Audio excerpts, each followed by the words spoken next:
Bismillahirrahmanirrahim. Alhamdulillahirabbil alamin wa bihi nasta'in ala umuri dunya waddin.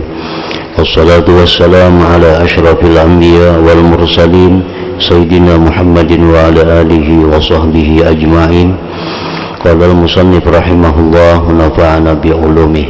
Fa in qulta faqad waradatil ayat wal akhbar birridha bi qada'illahi ta'ala.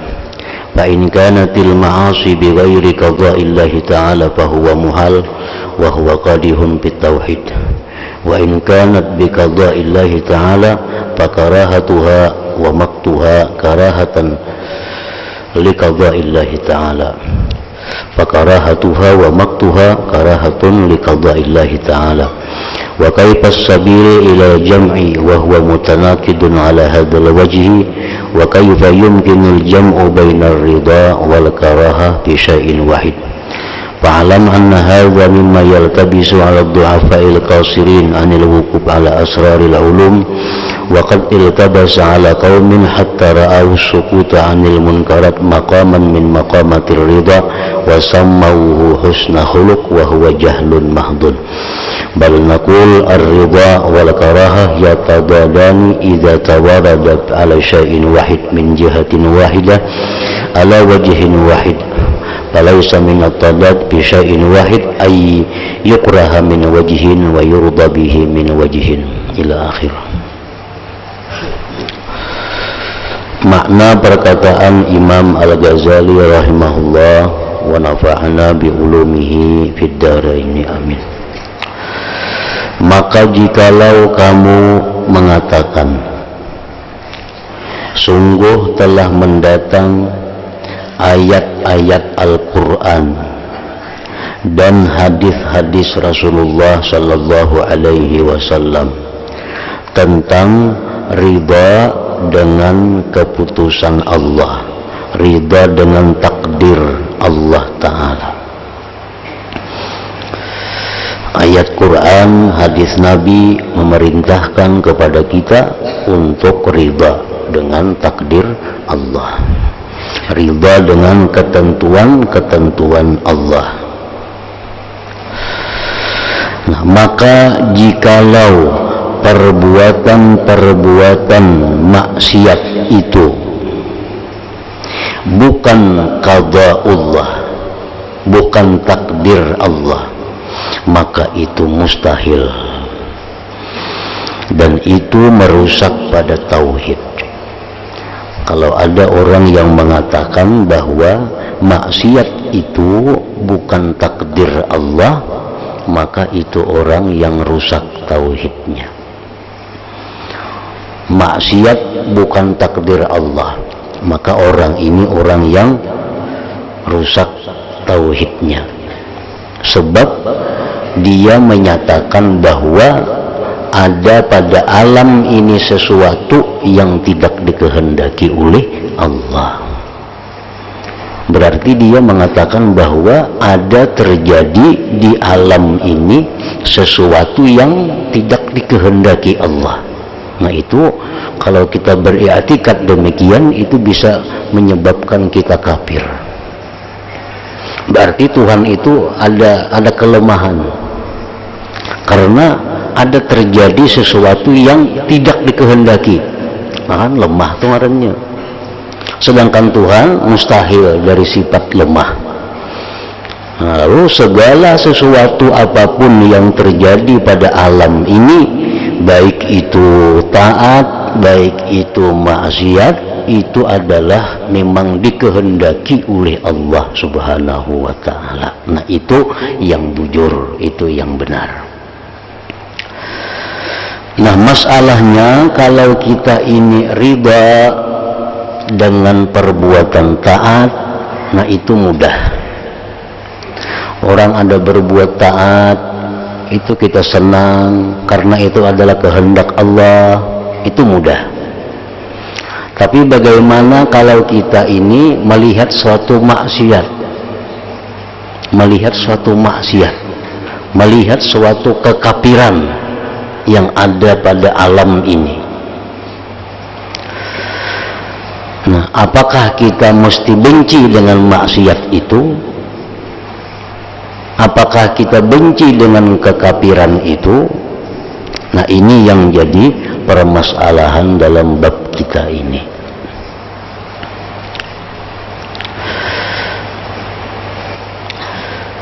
Dan jikalau perbuatan-perbuatan maksiat itu sudah diqadha oleh Allah, ditetapkan, dikehendaki, ditakdirkan, maka benci dan murka kepadanya itu maksiat adalah sama dengan benci kepada qada Allah Ta'ala.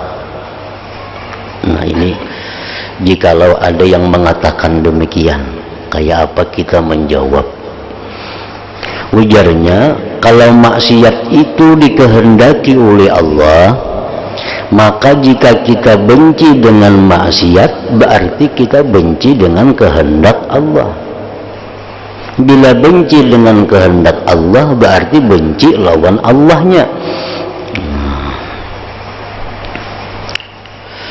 Maka bagaimana jalan, bagaimana cara mengumpulkannya? Kayak apa cara menghimpunkan antara benci dan riba dalam satu perkara? Kayak apa caranya supaya maksiat itu kita benci sekaligus riba? Nah, kayak apa caranya? Di mana ia bertentangan pada segi ini?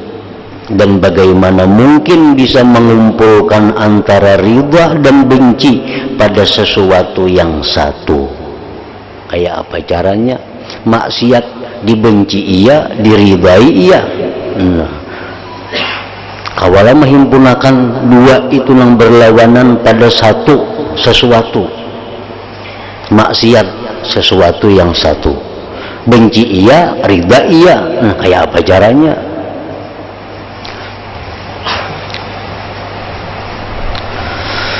Maka ketahuilah, Imam Ghazali menjawab terhadap perkataan orang tadi, bahwa masalah ini termasuk yang samar, termasuk yang tidak nampak artinya, atas orang-orang yang lemah, orang-orang yang akalnya lemah. Memang sulit ini bisa mencerna, bisa memahami itu.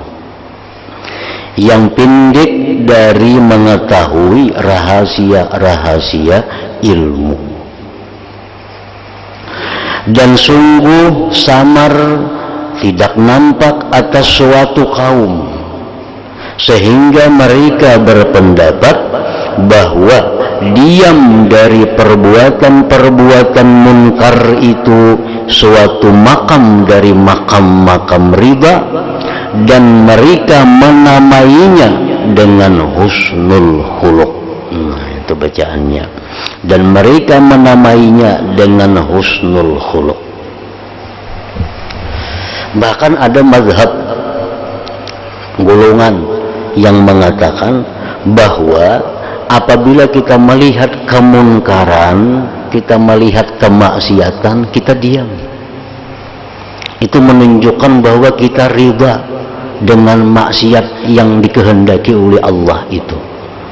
Dan itu merupakan sesuatu budi pekerti yang baik, ujar pendapat satu kelompok manusia ini. Ada berpendapat ke itu, jadi kita melihat yang munkar, kada usah ditagur, itu kehendak Allah juga. Ada melihat maksiat, kada perlu ditagur, itu kehendak Allah juga. Nah, ujarnya itu satu kedudukan yang tinggi.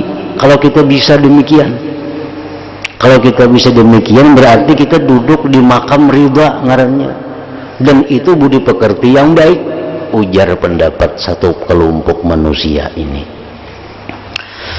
Nah, maka semacam ini, ujar Imam Ghazali, adalah kebuduhan semata. Ini kebuduhan ngarannya. Orang melihat nang munkar, melihat maksiat, kada usah ditagur, itu kehendak Allah juga. Ini orang bodoh yang nyata. Orang bodoh itu. maka semacam ini adalah kebodohan semata. Bahkan kami mengatakan bahwa ridha dan benci itu dua hal yang berlawanan. Benci dan ridha itu dua perkara yang berlawanan. Ketika keduanya datang pada satu perkara, satu arah, atas satu sisi. Dalam satu perkara, dalam satu sisi, satu arah, memang benci dan ridha itu berlawanan. Bila ada ridha, kada ada benci.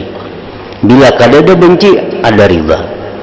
Dalam satu masalah, satu perkara, benci dan ridha itu memang kada bisa dikumpulkan. Maka tidaklah berlawanan benci dan ridha dari satu perkara itu.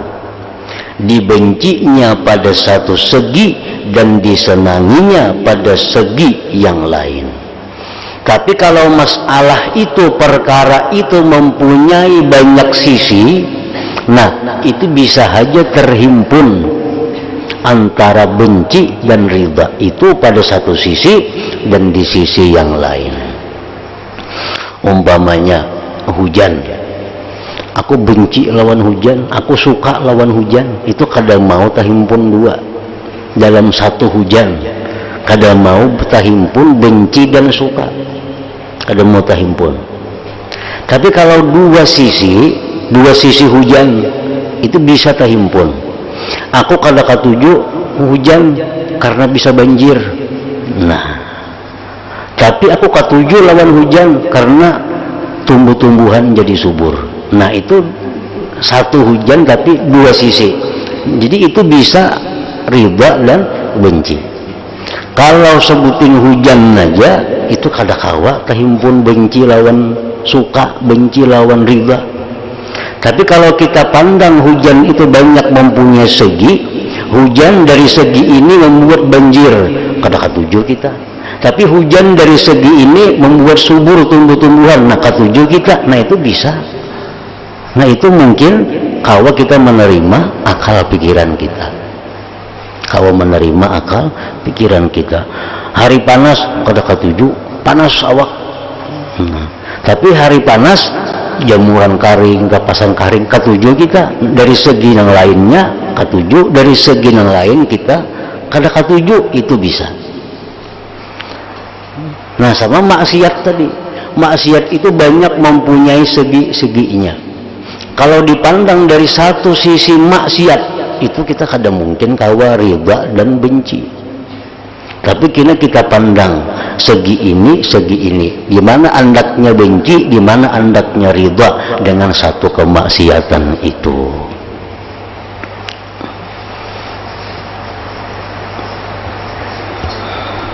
Kamu katuju lawan maksiat, katuju sekaligus kada katuju, maulah kayak itu, nah, ada mau tuh. Ijam lawan maksiat tuh suka kada, suka kada mau kayak itu. Pasti ada seginya. Suka di sini sukanya, benci lawan maksiat di sini bencinya. Nah itu.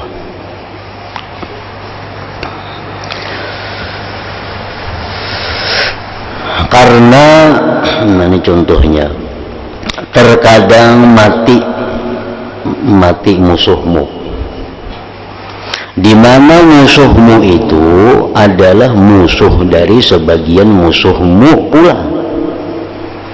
dan ia mengharap-harap pada kebinasaannya, maka kamu tidak menyukai kematiannya. Pada satu segi telah mati orang yang memusuhi musuhmu, dan kamu senang dari segi bahwa musuhmu telah mati. Nah itu contohnya. Mati katuju, kada katuju, kada mau itu. Nah ini misal ada 3 manusia, kita saiko, Umar saikung, Utsman saikung. 3.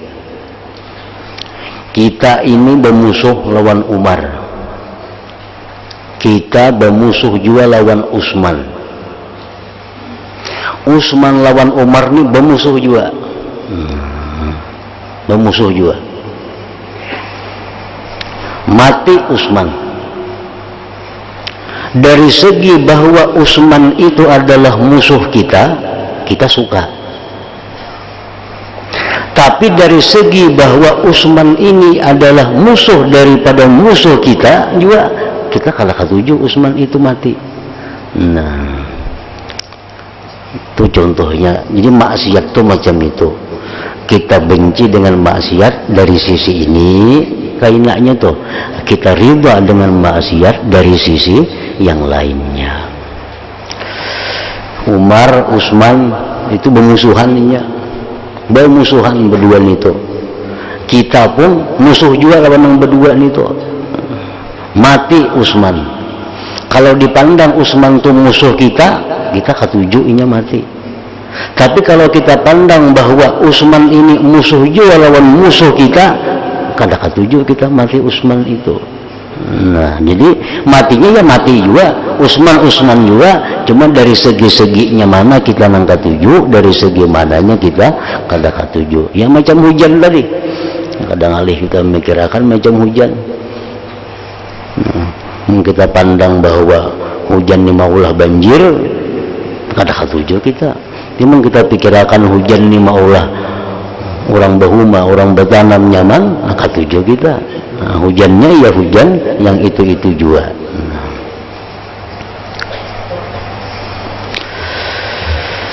Seperti demikian juga kemaksiatan itu mempunyai dua segi. Nah, kemaksiatan itu mempunyai dua sisi. Satu, segi yang tertuju kepada Allah Ta'ala, dari segi bahwa ia itu perbuatan Allah. Nah, maksiat itu adalah perbuatan Allah, karena tidak ada yang berbuat selain Allah. Bila orang mengatakan ada selain Allah yang bisa berbuat, syirik itu. Karena kita tauhid bil af'al, mentauhidkan Tuhan dalam segala perbuatan. Yang hanya bisa berbuat itu adalah Allah. Itu sudah keyakinan kita. Karena sifat Tuhan wahdaniyat, esa dalam perbuatan, esa dalam zat, esa dalam sifatnya. Nah, jadi maksiat itu adalah dari segi bahwa maksiat itu perbuatan Allah, ikhtiarnya dan iradatnya Allah, maka ia riba dengan yang demikian dari segi ini. Karena menyerahkan dari apa yang dimiliki dijalankannya maksiat kepada yang memiliki mengatur dari perbuatan itu, dan ia riba dengan apa yang diperbuat padanya. Jadi kita maksiat ini kita wajib riba, wajib setuju dari segi bahwa maksiat itu ciptaan Allah. Wajib kita setuju. Kita wajib setuju Allah menciptakan maksiat. Wajib setuju. Kada ketujuh, kada boleh kita. Nah, keberatan Tuhan menciptakan maksiat, maulah itu? Kada mau. Nah, kita wajib setuju bahwa Allah menciptakan maksiat. Wajib ridha Allah menciptakan maksiat. Yang kedua, kita wajib ridha bahwa Allah yang menentukan si fulan itu ahli maksiat. Nah, wajib kita ridha.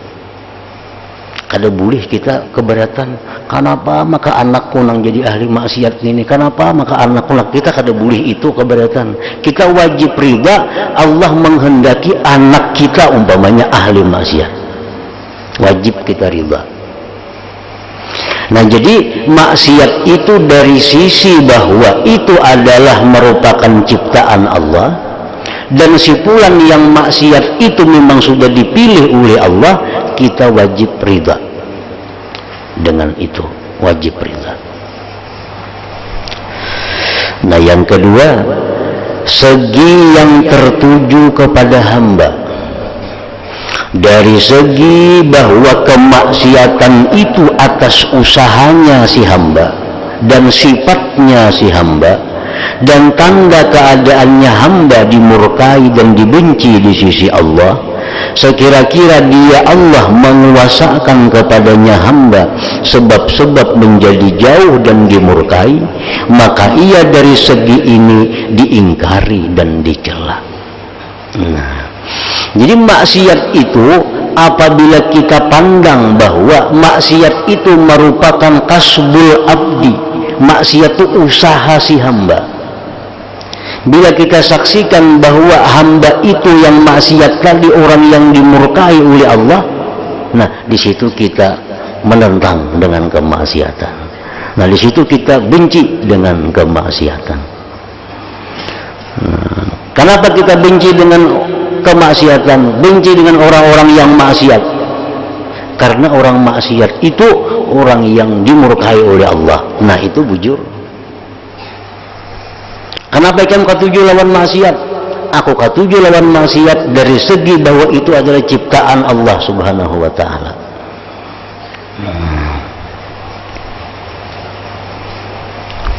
Jadi artinya masalah ini sangat hati-hati. Kalau pina taliwat maka talus itu. Karena membenci orang nang maksiat kaliwatan sampai benci kepada orang yang menciptakan maksiat itu. Nah, kemudian juga bisa lewat karena ridha dengan bahwa maksiat itu ciptaan Allah, kabawa-bawa kena ridha kepada maksiat yang dipandang dari segi usaha si hamba. Nah, jadi itu ada batasan-batasan yang halus, batasan-batasan yang lembut. Jadi benci kepada maksiat itu ada batasnya. Ridha kepada maksiat itu pun di mana batasnya. Nah, jadi dengan demikian ada bertentangan antara ridha dan benci di dalam kemaksiatan itu. Anak kita ditimpakan Tuhan ahli maksiat, nah, kita terima, kita ridha itu. Kita kadang mengeritik Tuhan, ya Allah kenapa anakku ini jadi ahli maksiat? Kada perlu itu. Itu kada boleh, kita kada ridha dengan takdir Allah. Kenapa anakku yang jadi angka ini? Kenapa anakku, maka aku sudah sembahyang tahajud, sudah mendoakan ini tiap malam, kenapa maka anakku nang jadi nangka ini? Nah itu kada boleh itu, karena itu menyalahkan Allah yang menentukan anak ini nang jadi ahli maksiat. Itu kada boleh.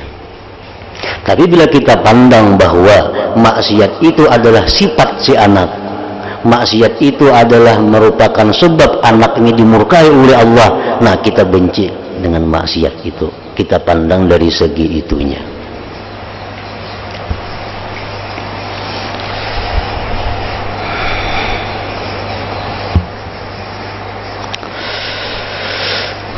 Dan tidak jelas semua ini bagimu, kecuali dengan contoh lagi. Amal yang tadi misal kurang jelas lagi, kurang paham, Imam Ghazali mengulahkan pulang contoh lain yang mungkin bisa mudah dipaham.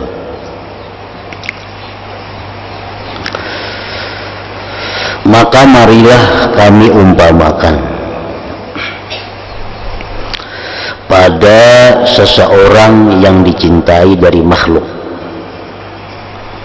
Ya, ada makhluk, Fulan ini dicintai. Ia mengatakan, si Fulan yang dicintai ini mengatakan di hadapan orang-orang yang mencintainya, ujar si Fulan, sesungguhnya saya menghendaki membedakan kamu semua. Aku hendak membedakan kamu sekalian. Mana di antara kalian yang benar-benar mencintaiku dan mana di antara kalian yang membenciku. Saya tegakkan, buatkan ukuran yang benar dan timbangan yang tepat. Nah, ujar si Fulan nih lawan orang-orang yang ada ini, aku hendak mengetahui ikam nang mana ikam yang bujur-bujur cinta lawan aku nang mana di antara ikam ini nang benci lawan aku.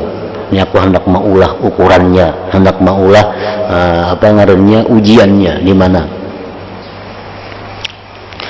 Yaitu ujar si Fulan tadi, saya mencoba pada si Fulan. Saya mencoba pada si Fulan, pada seseorang. Saya menyakitinya dan saya memukulnya, sehingga memaksanya dengan yang demikian itu kepada mencaci makiku, sehingga apabila ia memakiku, niscaya saya membencinya dan menjadikannya sebagai musuhku. Ujar si Fulan nih lawan orang-orang nang di hadapannya, ini aku hendak memukul seseorang. Nah, orang ini kina bila aku pukul, lalu inya mencaci maki lawan aku. Karena inya mencaci maki lawan aku, lalu inya ku benci dan ku jadikan musuhku. Ini kayak itu kehendaknya, kehendak si Fulan nih. Aku pukul Saikong, lalu nang dipukul mencaci maki lawan aku, lalu aku benci lawaninya dan ku jadikan musuhku. Maka setiap orang yang mencintainya, saya tahu bahwasanya ia adalah musuhku juga. Ujar si Fulan. Siapa yang mencintainya, itu musuhku. Dan setiap orang yang membencinya, saya mengetahui bahwa ia adalah kawan dan orang yang mencintaiku. Nah itu. Padahal ini sudah diatur. Sudah diatur oleh si Fulan ini. Fulan ini sudah mengatur dan sudah merancang. Kayaknya ada orang nang kupukul, imbah kupukul lalu inya menyari-nyari lawan aku, lalu inya ku benci, lalu inya jadi musuhku. Siapa yang mencintai inya, berarti inya musuhku. Siapa yang membenci inya, berarti ia ku cintai. Nah itu.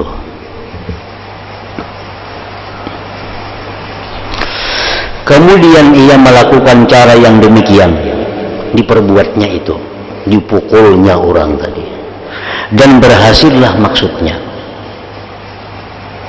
Daripada caci makian yang menjadikan sebab kebencian, dan berhasillah kebencian yang menjadikan sebab permusuhan. Memang sesuai tadi juga programnya nih, sudah kehendaknya dilaksanakan dan terjadi. Begitu dipukulnya orang ini, mencaci maki lawan inya, lalu membenci lawan inya, lalu dia pun benci kepada orang itu dan dianggapnya musuh. Maka hak atas setiap orang yang benar pada kecintaannya dan tahu dengan syarat-syarat cinta bahwa ia mengatakan. Nah kita nang melihat nih kayak apa nih? Kita nang melihat nih, kita nang melihat kelakuannya itu. Kita selaku pengagum-pengagumnya, pecinta-pecintanya, kita melihat kelakuannya macam itu kayak apa. Nah, lalu ia mengatakan, kita nang melihat nih. Ujar kita, adapun pengaturanmu, rancanganmu untuk menyakiti orang ini, memukul dan menjauhkannya dan melingkangkannya kamu kepadanya untuk membenci dan memusuhi, maka saya mencintai dan meridainya, karena sesungguhnya itu pendapatmu, pengaturanmu dan perbuatanmu serta kehendakmu. Adapun makiannya terhadapmu, maka itu adalah permusuhan dari arahnya, karena yang menjadi haknya adalah hendaknya ia bersabar dan tidak memaki-maki. Akan tetapi adalah maksudmu daripadanya bahwa kamu memukulnya supaya ia melontarkan makian yang mengharuskan bagi dimurkai, maka ia itu dari segi bahwa itu hasil atas kesesuaian kehendakmu dan pengaturanmu yang kamu telah mengaturnya, maka saya ridha dengannya. Dan jikalau yang demikian itu tidak berhasil, niscaya adalah yang demikian itu kekurangan pada pengaturanmu dan menghalangi pada maksudmu. Dan saya tidak suka pada luputnya kehendakmu. Nah, akan tetapi dari segi bahwasanya itu adalah sifat dari orang tersebut yang dipukul, dan usahanya, permusuhan dan serangan darinya atasmu menyalahi dari apa yang dikehendaki oleh keelukanmu, karena adalah yang demikian itu menuntut bahwa disandang darimu pukulan dan tidak dibalas dengan makian, maka saya membencinya dari segi menisbahkannya kepadanya dan dari segi bahwa itu sifatnya, tidak dari segi bahwa itu kehendakmu dan yang dikehendaki oleh pengaturanmu. Ini tadi, ini menghendaki demikian. Si puan ini menghendaki memukul orang, nang dipukul ini mencaci maki lawan inya, lalu inya membencinya dan dijadikannya musuh. Nah, kita nang melihat sebagai pecinta si puan ini macam apa sikap kita. Nah, kalau kita memandang bahwa itu adalah memang sudah pian kehendaki, itu sudah pian atur, nah kami setuju dengan pengaturan pian itu. Kami kadang mengeritik, kami kadang membahas. Tapi dari segi bahwa nang dipukul itu mencaci maki lawan pian, memusuhi lawan pian, menyerang lawan pian, nah itu kami kadang setuju kalau itu adalah dari sifat orang nang dipukul tadi. Nah macam itulah.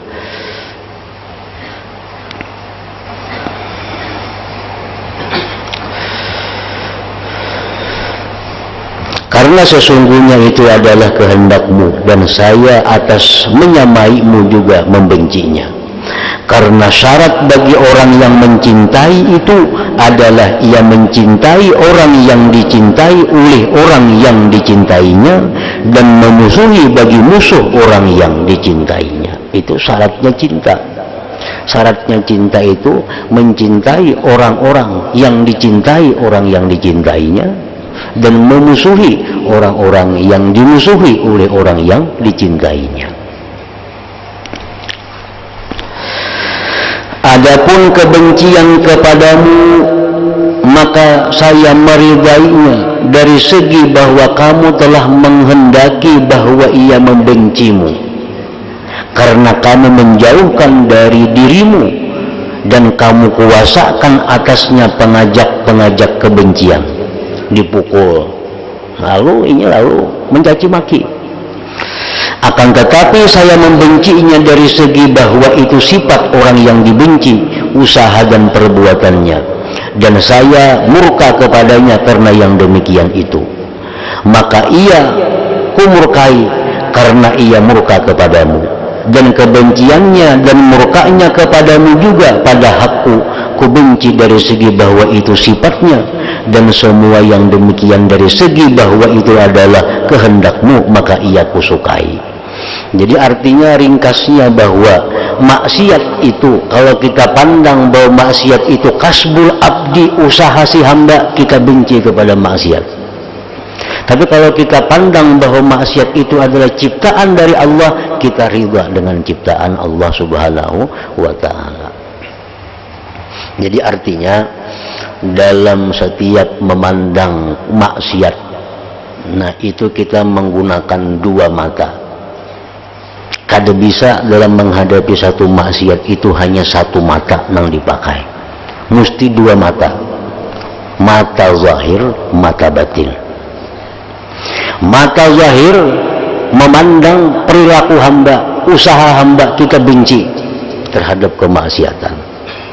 Mata batin kita melihat bahwa maksiat itu adalah diciptakan oleh Allah, ditentukan oleh Allah, dan kita ridha dengan demikian itu. Nah, bila kada bergampir dua mata itu, kita salah dalam menghadapi suatu kemaksiatan.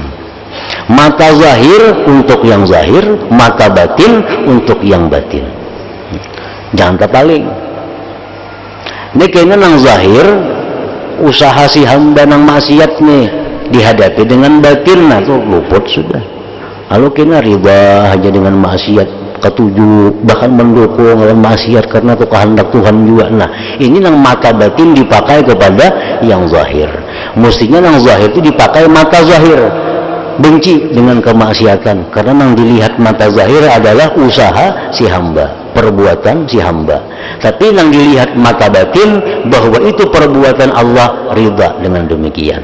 Nah bila kalahkah itu maka menghadapi suatu kemaksiatan kita salah. Jadi amar ma'ruf nahi munkar, nah itu mesti demikian, mesti dengan dua mata tadi, bermain kedua-duanya, mata zahir dan mata batin. Jadi menguasakannya Allah akan pengajak-pengajak syahwat dan maksiat atasnya, sehingga yang demikian itu menariknya kepada suka perbuatan maksiat, dan kesukaan menariknya kepada perbuatan maksiat itu menyamai akan pukulan orang yang dicintai bagi orang yang telah kami jadikan contoh tadi, supaya ia didorong oleh pukulan itu kepada kebencian, dan kebencian kepada kematian, dan kemurkaan Allah Ta'ala bagi orang yang berbuat maksiat kepadanya, meskipun kemaksiatan itu dengan pengaturannya Allah.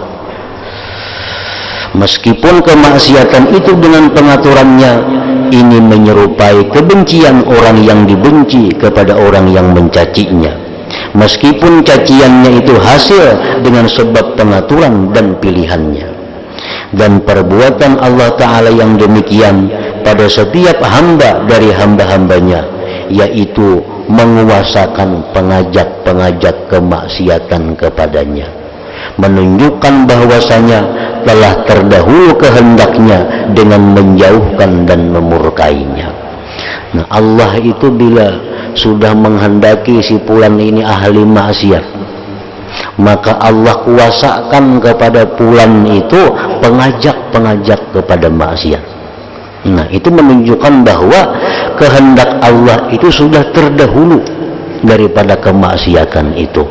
Dibuktikan dengan bila Allah menghendaki orang itu ahli maksiat, Allah kuasakan kepada orang itu pengajak-pengajak maksiat. Nafsu mengalahkan inya, syaitan mengalahkan inya, akhirnya orang ini jadi ahli maksiat. Dan itu sudah dikehendaki oleh Allah sebelum adanya kemaksiatan itu.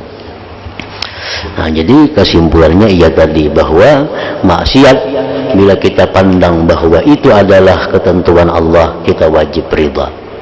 Maksiat bila kita pandang bahwa itu adalah usaha hamba, sifat hamba, kita wajib benci kepada maksiat.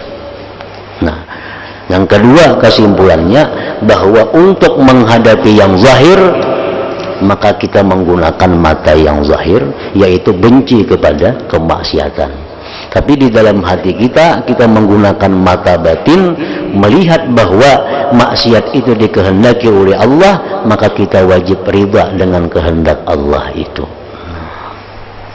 Nah dari situ maka wajiblah bagi setiap hamba yang mencintai Allah.